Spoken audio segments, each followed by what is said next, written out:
अस्सलाम friends, are you कैसे हैं आप? उम्मीद है कि आप सब खैरियत से होंगे और अपनों के साथ होंगे।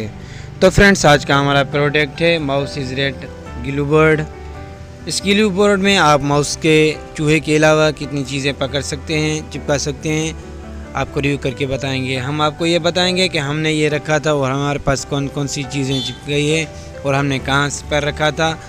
तो चलिए हम आपको रिव्यू करके बताएंगे। सबसे पहले कि हम आपको ये बताएंगे कि इसकी प्राइस क्या है। इसकी प्राइस है 100 रुपीज़ और इसे बेड के नीचे रखा था और हमें ये मालूम नहीं था कि इसमें माउस के अलावा भी कोई चीज़ें चिपक सकती है। लेकिन हम तो बहुत हैरान हो गए कि इसमें माउस के अलावा छिपकली, कॉकरोच, एंट सब कुछ इसमें अंदर छुप गए। ये बेहतरीन ये चीज़ें आप देख सकते हैं कि हमने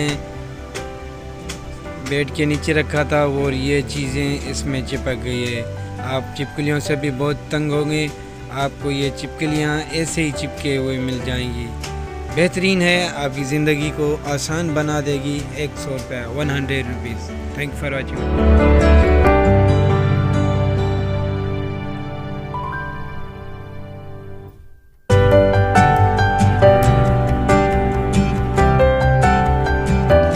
ऐसी वीडियो देखने के लिए आप हमारे YouTube चैनल को लाइक और सब्सक्राइब करें और बेल आइकन ज़रूर प्रेस करें, बेल आइकन ऑल करें ताकि जो भी न्यू वीडियो मेरी अपलोड हो वो आपको नोटिफिकेशन थ्रू पहुँच जाए। अल्लाह हाफिज़।